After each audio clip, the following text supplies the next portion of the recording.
You guys scaled up your team pretty quickly recently, right? I mean, you raised, I think, $30 million? Correct. Yeah, we raised a $30 million Series C and they've grown the team to several hundred now. So it's been challenging. Scaling a startup is, I think, always difficult. One of our teammates says, we're flying the plane and building it as we're flying. And that's totally true. So most things are broken and we need to fix it while we still need to operate things and hire new people and kind of train them in the way of doing things. So no day is the same, which is great. And especially no year. Like our company looks so different than it did a year ago and radically different than it did 2 years ago. And hopefully that's the same a year from now and 2 years from now. Otherwise, we've done something wrong. What are some of the key lessons you've learned when it comes to raising a couple rounds? I don't talk to too many founders who have raised up to a Series C and have had that much resources to tap into. What have you learned along that process? Fundraising is challenging. Fred Wilson is a very well-known venture capitalist, and he wrote this blog post 5 or 6 years ago. I think it's titled The Job of a Founder CEO.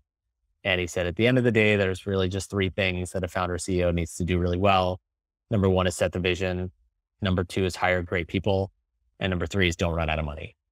And I come back to that all the time and think it's a really, really useful framework for how I should think about my job.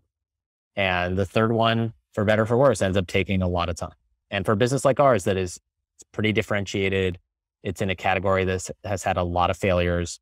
Fundraising has not been easy for us, but for periods of time, I've made it basically my full-time job to fundraise. And a lot of that is playing the long game and getting to know people over the course of several years that ultimately end up investing in our business and building up an investor base that we know super well, that knows our business inside out, that's hugely supportive for when things don't go well. That has also been really important for us. It's critical for a company like ours that needs a lot of capital to get to a certain scale. And fortunately, we're getting there now, but there's really no other way.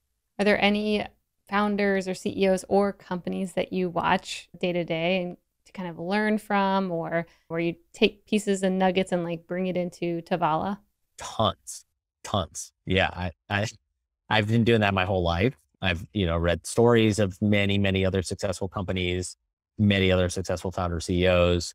Our board, we've got advisors. Many of them are former founders, former CEOs that led very successful companies. I've got peers that are similar scale and stage to me, where we'll talk all the time and trade notes and help each other, as well as a few that are still in the game, but call it 1 to 3 years ahead of where we are, that sometimes I'll go to and say, hey, have you experienced this? How did you handle it? What were the ramifications? So yeah, I'm very fortunate to benefit from a large network that has been there before, as well as literature. There's so many books that are great that I've leaned on for anecdotes, advice, etc. Yeah, I love that. What's your favorite book? Favorite book? I can tell you some of the books I've gifted a lot recently. There you go. Yeah, what have you been gifting? Shoe Dog, consistently for the last couple of years. I've given that to a lot of folks here. Bad Blood, I thought was very good as a what not to do for a lot of folks on our team. Ben Horowitz's book, especially for people that join us. Hard Thing About Hard Things, I give to a lot of people that start here that have never been at a startup and are coming from a larger organization, just to open their eyes a little bit to the chaos that they're going to walk into. And I think Horowitz does a better, more honest job of talking about that than almost any other book that I've read, especially kind of modern day startups. Hey, thanks for watching. This segment was made possible by our friends at Salesforce Commerce Cloud. If you're looking for the #1 platform for all your commerce needs, go check out salesforce.com/commerce. And don't forget to subscribe below and tap that little bell icon so you can stay on top of all the amazing new segments and full episodes that we'll be putting out over the coming year with some of the best and most influential commerce leaders out there.